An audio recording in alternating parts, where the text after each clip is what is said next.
You think this is revenge? No, this is the receipt. I said that with a steady voice, while the man across from me finally realized the game was over and I had been the one keeping score all along. But to understand how I got there, you need to know what they took from me and what I took back. My name is Jake Rayburn. I'm 46 years old, a father of two, former Army intelligence officer for 15 years, and founder of Ironclad Security Solutions. And this is the story of how the woman I trusted with my heart and the man I once saved in Afghanistan tried to erase me from my own life. 6 months earlier, the ambush came on a Tuesday morning. I was reviewing quarterly reports when my phone buzzed with a text from my wife, Sophia. Divorce papers are being served today. I'm staying with Kyle. Don't make this harder than it needs to be. Not a phone call. Not a conversation. Just a tactical strike designed for maximum damage with minimum warning. I sat there staring at the screen while my coffee went cold. Sophia Caldwell, my wife of 9 years. The woman who used to trace the scar on my shoulder from Kandahar and tell me she was proud of what I'd sacrificed for our country. Kyle Brennan, my business partner and the man whose life I'd saved when that IED flipped our Humvee outside Kabul. The shock didn't hit like an explosion. It was more like that ringing silence after the blast, when your ears are trying to figure out if you're still alive. What made it worse was the timing. That same morning, Kyle had called an emergency board meeting about restructuring company leadership for optimal efficiency. Corporate speak for a hostile takeover. I'd spent 15 years reading enemy patterns, tracking their movements, predicting their next strike. How had I missed this? The answer came when I started digging. And when I say digging, I mean using every skill the Army taught me about gathering intelligence. Because that's what this was, warfare. I started with their phones. Not hacking, just checking the phone records on our shared family plan. What I found made my blood run cold. 347 text messages between Sophia and Kyle over the past 8 months. Calls that lasted hours, always when I was traveling for business or at Emma and Lucas's school events. They'd been planning this since last Christmas. I pulled the credit card statements next. Luxury hotels during my business trips. Expensive restaurants I'd never been to. A jewelry store receipt for a bracelet I'd never seen Sophia wear. All charged to our joint account while she was telling me we needed to tighten our budget. But the worst part was finding her phone recordings, hidden in a folder labeled insurance. 23 audio files of me during my worst moments. PTSD episodes from my deployment days when the nightmares got bad and I'd wake up disoriented. She'd recorded me at my most vulnerable, planning to use my service-related trauma as evidence that I was mentally unstable and unfit for custody. My hands shook for the first time since Kandahar. That evening, I sat Emma and Lucas down for what I thought would be a normal conversation about Mommy and Daddy having some problems. Instead, 10-year-old Emma looked at me with tears in her eyes and asked, "Why don't you love us anymore, Daddy?"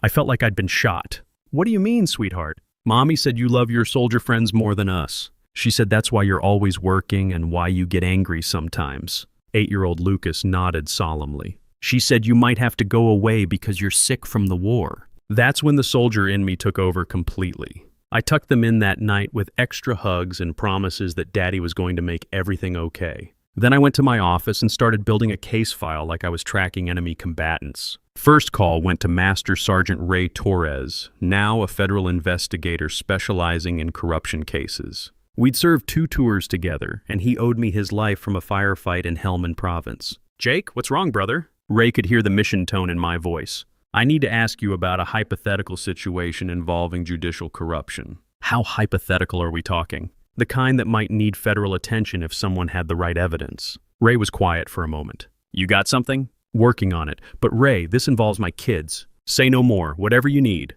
That's what real brotherhood looks like. Not the fake version Kyle had been selling me. Next, I called Staff Sergeant Danny Sullivan, my head of security at Ironclad. He'd been one of my soldiers in Iraq, and I'd mentored him when he got out of the service. "Danny, I need you to do something for me, and I need you to do it quietly." "Yes, sir. What's the mission?" "Kyle Brennan has been accessing company files he shouldn't have access to. I need to know what he's been copying and where it's going." "Roger that, boss." "How deep do you want me to dig?" "All the way to China, if that's where the trail leads." Danny found it in 2 days. Kyle had been systematically copying our client database, security protocols, and financial records to a server registered under a shell company in the Cayman Islands. He wasn't just planning to leave, he was planning to steal everything and start over with our clients and our methods.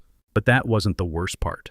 The worst part was what Danny found in Kyle's email drafts. Messages to potential clients bad-mouthing me personally. Jake has control issues from the war. His PTSD makes him unpredictable in high-stress situations. The company would be more stable under new leadership.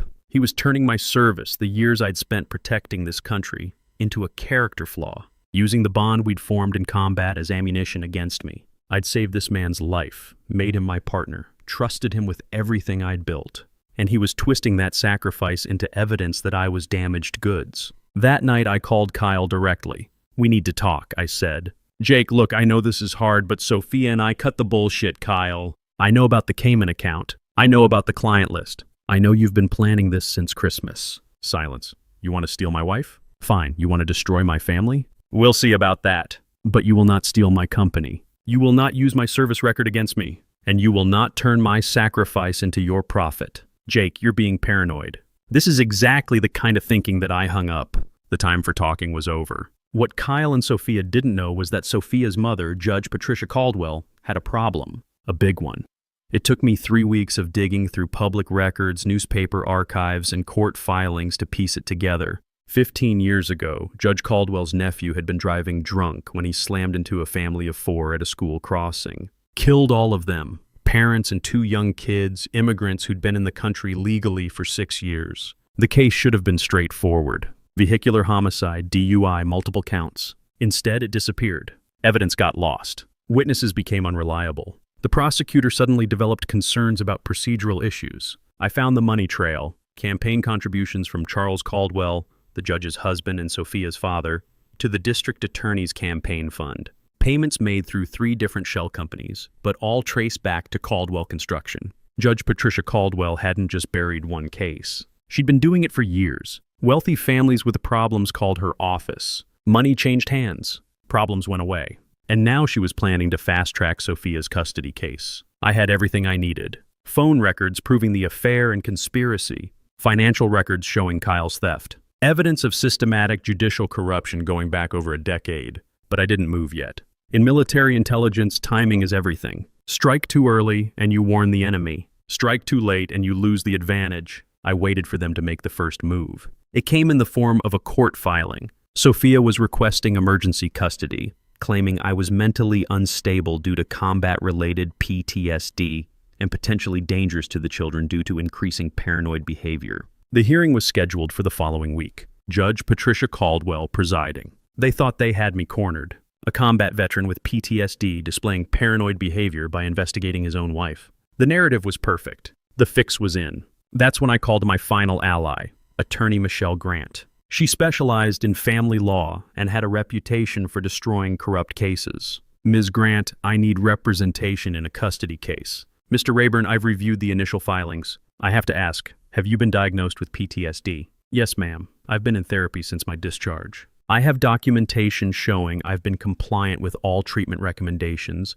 and have never posed a danger to my children or anyone else." "Good. What else do you have?" "Evidence that this case is being orchestrated by people who think they're above the law." I met Michelle at her office that Friday and laid out everything. The phone records, the financial evidence, Kyle's corporate theft, Judge Caldwell's history of corruption. Michelle's eyes got wider with each folder I opened. "Jesus Christ, Jake. You don't have a custody case. You have a federal investigation. I have both, and I need to win the first one to protect my kids." "We'll win, but this goes way beyond your family. You're sitting on evidence of systematic corruption." "I know.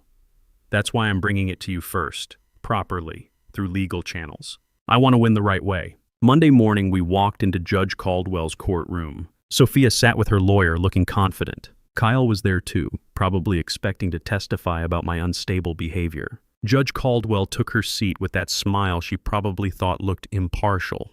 In reality, it looked like a shark that had already tasted blood. "Your Honor," Michelle stood up, "before we begin, I'd like to submit additional evidence that's relevant to this case." "What kind of evidence, counselor?" Michelle handed a thick folder to the bailiff. "Phone records, financial documents, and communication logs that demonstrate this custody filing is part of a broader conspiracy to commit fraud and obstruct justice." Judge Caldwell's face went white. "I also have a letter here from the FBI's Public Corruption Unit expressing their interest in this case and requesting that all proceedings be postponed pending their investigation." The courtroom went dead silent. Sophia's lawyer was frantically flipping through the evidence folder. Kyle looked like he was about to vomit. Judge Caldwell was staring at me like I was a ghost. Your Honor, Michelle continued, my client is requesting full custody of his children to be removed immediately from the care of a mother who has demonstrated willingness to use them as weapons in a criminal conspiracy. This is outrageous! Sophia's lawyer stood up. These accusations are documented, Michelle cut him off. With phone records, bank statements, and video surveillance. Would you like me to play the hotel security footage for the court? That's when I stood up and looked directly at Kyle. You want to know the difference between real brothers and fake ones? Real brothers don't abandon each other when the fighting gets tough. They don't use your worst moments against you.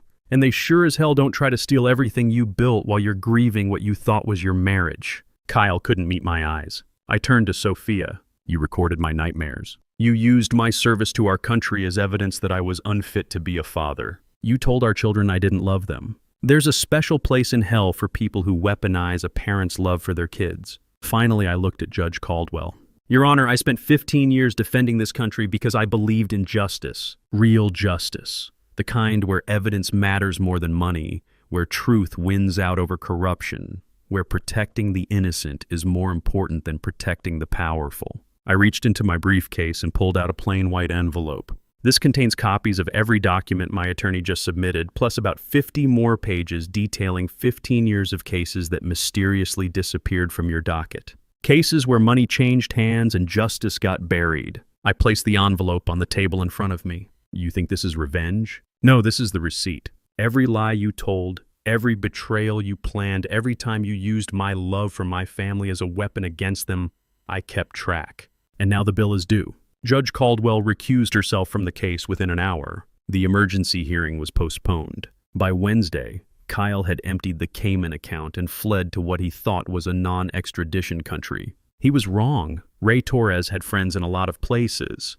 3 months later, Kyle was arrested at a resort in Barbados and extradited back to the United States. Federal fraud charges, asset forfeiture, the whole package. He's currently serving 8 years in federal prison and will never work in security again. The military community has a long memory for people who betray their battle buddies. Judge Caldwell lasted 2 weeks after the FBI raided her office. The corruption investigation found evidence of 12 cases she'd buried over 15 years, including that family killed by her nephew. She resigned in disgrace, lost her pension, and is currently facing federal charges. 3 victim families have filed civil suits. Her legal legacy is completely destroyed. Sophia fought the custody change for exactly 6 days. Once she realized her mother couldn't protect her anymore and Kyle had abandoned her with a mountain of debt, she signed over full custody of Emma and Lucas. She moved to a smaller town 2 hours away and took a job at a discount real estate agency. The luxury lifestyle, the social circle, the designer clothes, all of it disappeared overnight.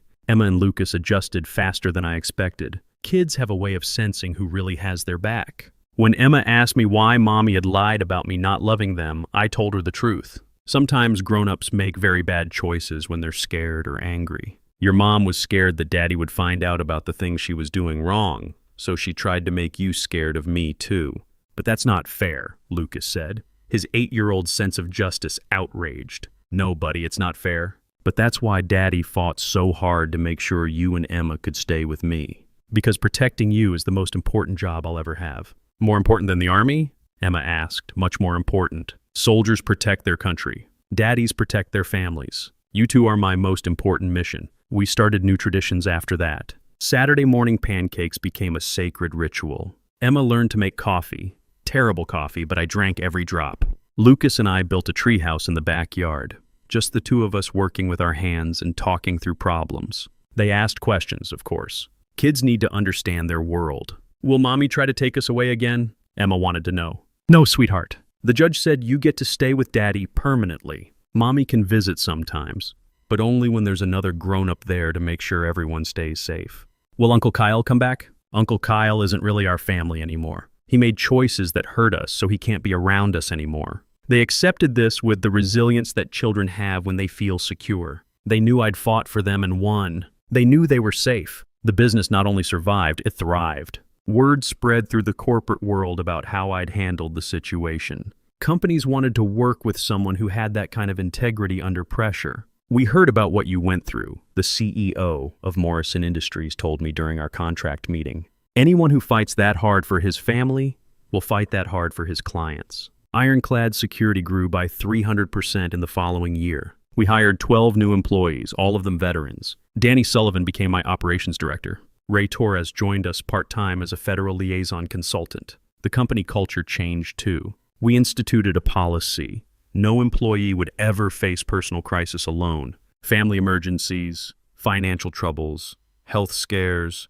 We took care of our people the way military units take care of their soldiers. This is how you build loyalty, I told a group of business school students who came to hear me speak about leadership. You don't demand loyalty. You earn it by standing by your people when they need you most. I became a speaker on business ethics and family values. Turned out there were a lot of people who wanted to hear from someone who'd won the right way. Corporate conferences, veteran events, fathers groups, anywhere men needed to hear that doing the right thing was worth the cost. The message was always the same. Your integrity is the one thing nobody can take from you, but it's also the one thing you can give away. Choose carefully who deserves that gift. These days, I wake up at 5 a.m. for PT, make breakfast for my kids, and go to work knowing that every client trusts me because I've proven I keep my word even when it costs me everything. Ray Torres still calls every few weeks to check in. Danny Sullivan runs my security team like the precision military operation it's always been. We hire a lot of veterans now, people who understand that some things are worth fighting for. I never remarried. Haven't even dated seriously. After what I went through, I'm in no hurry to trust someone with that much power over my life again. Maybe someday, but for now, Emma and Lucas need to know they can count on their dad completely. Sometimes people ask me if I feel bad about what happened to Sophia, Kyle, and Judge Caldwell. If I think the punishment fit the crime, here's what I tell them. They thought they could charge me for the crime of trusting them. But every lie they told, every betrayal they planned, every time they used my love against me, I kept the receipts. And when the bill came due, they found out they couldn't afford what they owed. I didn't destroy them. I just opened the door and let the truth walk out on its own. Because that's what justice looks like when you do it right. Not revenge, not getting even, not making them pay. Just letting the consequences of their actions catch up with them while you protect what matters most. Emma's playing softball now, and Lucas is learning guitar. They both hug me when I come home from work, and they tell me about their day over dinner. They sleep peacefully in their beds, knowing their dad fought for them and won. That's worth more than any revenge could ever be. Some people think I got lucky, that things worked out because I had military training and knew how to investigate. But here's the real truth. I won because I never stopped being a father first. Everything I did was about protecting Emma and Lucas. The evidence, the legal strategy, the careful timing, all of it was just a dad making sure his kids would be safe and know they were loved. Kyle thought our brotherhood in Afghanistan gave him permission to steal from me. Sophia thought my PTSD made me an easy target. Judge Caldwell thought her position made her untouchable. They all forgot the most important thing about a soldier. We don't leave anyone behind, especially our own children. I didn't need revenge. I just needed to make sure my kids knew their father would never stop fighting for them. And now they do. You think this is revenge? No, this is the receipt, and it's paid in full.